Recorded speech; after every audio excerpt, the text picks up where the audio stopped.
TBK menargetkan penjualan menembus 41,85 triliun rupiah di tahun 2026. Ya, Persero menilai pelemahan rupiah berpotensi menjadi katalis positif bagi kinerja di tahun ini dan di saat yang sama didukung oleh peluang pertumbuhan dari perluasan jaringan distribusi di dalam negeri.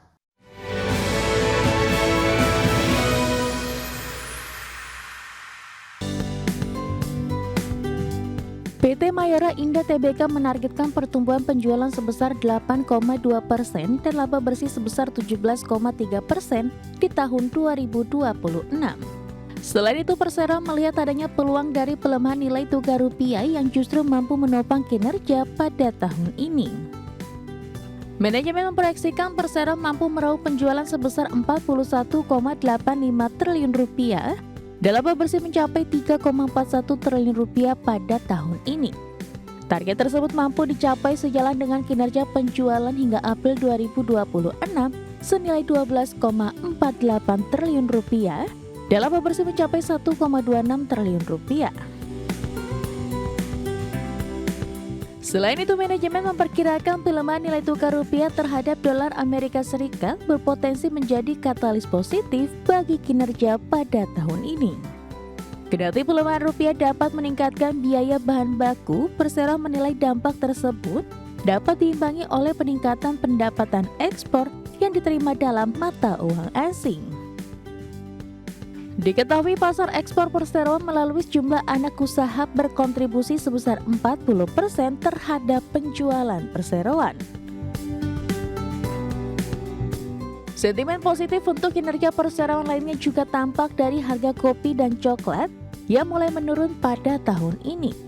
Kondisi tersebut memberikan harapan bagi perseroan adanya peningkatan margin pada tahun 2026. Tak hanya itu, perseroan juga melihat peluang pertumbuhan dari perluasan jaringan distribusi di dalam negeri. Berbagai sumber, IDX Channel. Ya, Mitra Menara Telekomunikasi PT Tower bersama Infrastructure Tbk berencana menerbitkan surat utang dalam mata uang asing dengan nilai pokok hingga 900 juta dolar Amerika Serikat atau setara dengan 15,1 triliun rupiah. Ya, adapun dana hasil penerbitan akan digunakan untuk lunasi utang yang jatuh tempo, mempercepat pembayaran pinjaman hingga mendukung ekspansi usaha. Persero berencana menerbitkan notes secara bertahap maupun sekaligus dalam jangka waktu 12 bulan setelah memperoleh persetujuan pemegang saham. Dan notes tersebut akan ditawarkan secara terbatas kepada investor awal dan setelah diterbitkan akan dicatatkan di Bursa Efek Singapura.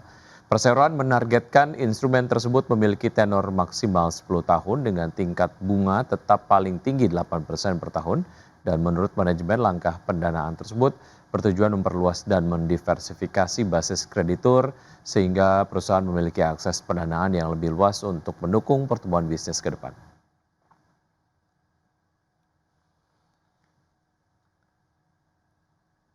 PT Telekomunikasi Indonesia Tbk berencana melaksanakan pembelian kembali atau buyback saham dengan nilai maksimal 4 triliun rupiah.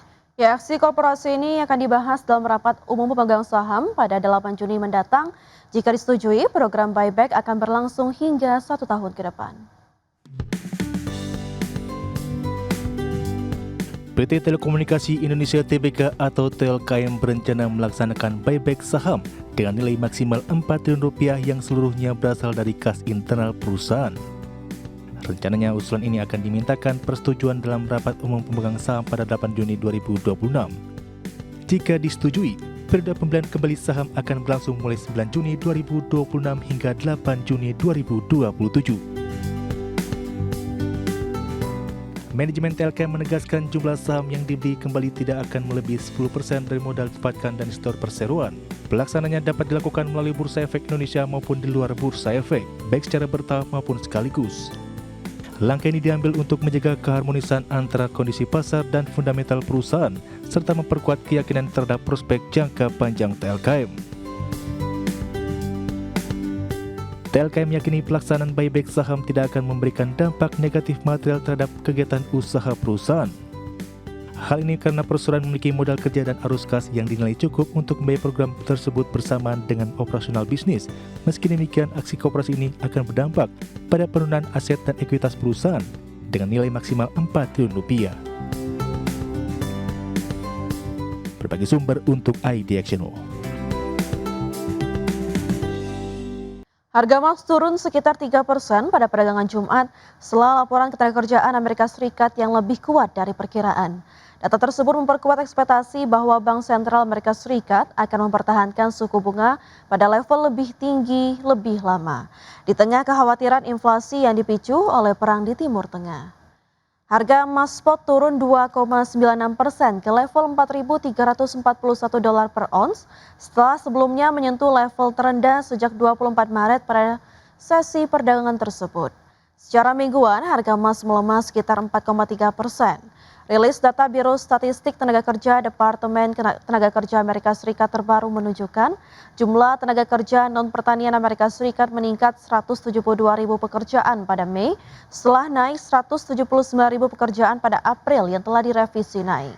Usai rilisnya data tersebut, saat ini pasar memperkirakan peluang sekitar 72% untuk kenaikan suku bunga The Fed pada bulan Desember dibandingkan sekitar 50% sebelum data ketenagakerjaan dirilis.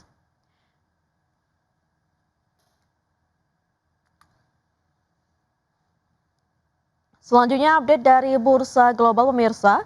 Bursa saham Wall Street berakhir terkoreksi pada perdagangan Jumat setelah saham-saham teknologi yang sebelumnya melesat mengalami penurunan harian terbesar sejak April 2025. Kondisi ini dipicu oleh laporan ketenagakerjaan Amerika Serikat yang kuat pada bulan Mei yang memunculkan kekhawatiran akan perubahan kebijakan yang lebih agresif dari Bank Sentral Amerika Serikat. Pada perdagangan Jumat, indeks Dow Jones Industrial Average turun 1,35% ke level 50.866. Indeks S&P 500 turun 2,64% ke level 7.383 dan indeks Nasdaq Composite merosot 4,18% ke posisi 25.709. Sementara itu, bursa Eropa pemirsa mengakhiri pekan di zona pelemahan seiring ketidakpastian mengenai upaya perdamaian di Timur Tengah yang membuat investor tetap waspada dan di saat yang sama saham teknologi menghentikan rally yang telah berlangsung selama 2 bulan terakhir. Indeks Stoxx 600 turun 0,3% menjadi 622,66. Indeks DAX terkoreksi 0,75% ke level 24.759 dan indeks CAC 40 Prancis melemah di 0,32% ke posisi 8.218.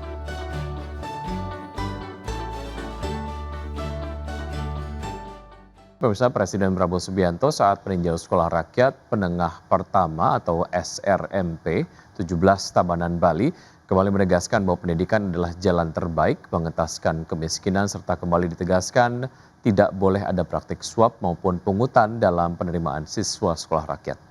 Ya, ratusan pelajar, orang tua siswa serta warga di Tabanan menyambut antusias kedatangan Presiden dalam acara peresmian Sekolah Rakyat Menengah Pertama atau SRMP 17 Tabanan Bali. Dalam sambutannya, Presiden Prabowo Subianto menekankan bahwa pendidikan merupakan kunci utama untuk memutus rantai kemiskinan. Selain itu, kepada para siswa penerima manfaat program Sekolah Rakyat, Kepala Negara menjelaskan bahwa program Sekolah Rakyat diwujudkan sebagai bentuk keberpihakan negara kepada masyarakat yang paling membutuhkan, khususnya bagi mereka masyarakat berada dalam kondisi kurang berdaya. Presiden Prabowo menyampaikan bahwa tujuan utama pembangunan bangsa adalah memastikan seluruh rakyat Indonesia dapat menjalani kehidupan yang layak dan sejahtera dengan membuka kesempatan pendidikan bagi anak-anak dari keluarga kurang mampu. Pendidikan yang bisa membuat rakyat sejahtera di semua bidang. Pendidikan, latihan untuk petani, latihan untuk guru, untuk perawat, semua bidang harus kita tingkatkan pendidikan dan latihan. Ini usaha besar dan ini membutuhkan uang. Karena itu pemerintah, pemimpin-pemimpin harus bekerja keras, uang harus dihemat, harus dijaga, kekayaan negara harus dijaga. Negara kita sebetulnya sangat-sangat kaya, sumber alam yang sangat banyak, tinggal kita ya pandai mengelola, pandai menjaga. Ya, sementara itu Kementerian Pekerjaan Umum mengejar progres pembangunan 93 sekolah rakyat di seluruh daerah. Diharapkan akhir Juni ini pembangunan selesai dan bisa diresmikan oleh Presiden Prabowo. Menteri Pekerjaan Umum Dodi Hanggodo memastikan pihaknya mengejar progres pembangunan 93 sekolah rakyat untuk dapat selesai pada 20 Juni mendatang. Dodi menyebutkan saat ini progres pembangunan 93 lokasi sekolah rakyat sudah mencapai rata-rata hampir 70%. Sehingga progres pembangunan saat ini terus digenjot dengan tambahan capaian sekitar 2% per hari. Kementerian Pekerjaan Umum juga terus berkoordinasi dengan BUMN Karya dan Danantara untuk mengatasi berbagai kendala yang dihadapi oleh kontraktor. Hampir 70%. Jadi per hari itu kita kejar rata-rata 1-2%, ada yang kita kejar sampai 3%. Tergantung lokasi. Untuk lokasi-lokasi yang katakanlah kemarin itu agak tertinggal, misalnya Singkawang, terus Brebes, Dharmasraya, Cilacap, itu kayaknya Lombok Utara sepertinya sudah mulai jauh membaik. Memang ada beberapa kendala, tapi dengan BUMN Karya, saya sudah koordinasi hampir tiap hari dengan CEO Danantara, Pak Doni. Kalau mereka punya kesulitan finansial atau apapun misalnya itu. Menteri Keuangan Purbaya Yudi Sadewa mengungkapkan posisi APBN periode Mei 2026 mencapai defisit 180,4 triliun rupiah. Ya, defisit APBN di Mei naik 763,2% secara tahunan yang didukung penerimaan pajak dan bea cukai yang tumbuh signifikan serta belanja negara meningkat.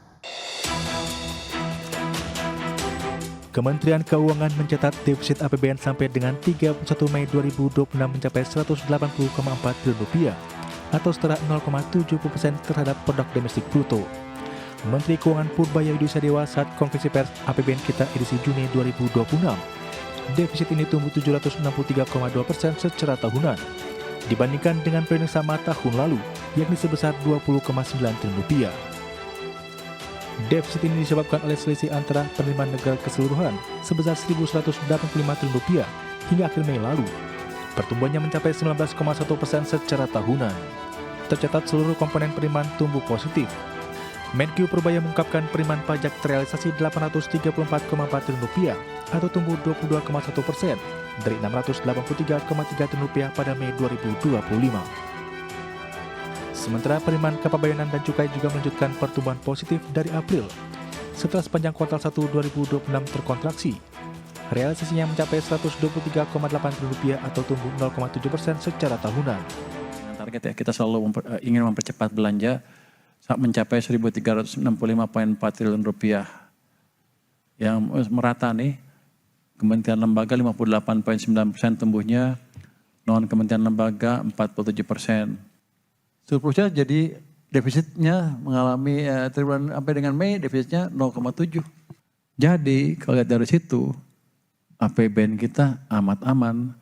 Tapi yang jelas bisa kita kendalikan utamanya kenapa? Karena pajak dan bea cukai ada perbaikan yang signifikan. Purbaya juga membantah kondisi APBN picu pelemahan rupiah. Purbaya menyebutkan pertumbuhan tinggi sejalan dengan strategi pemerintah untuk menyamaratakan belanja sepanjang tahun. Kemudian kesimbangan primer tercatat surplus sebesar 58,6 triliun rupiah.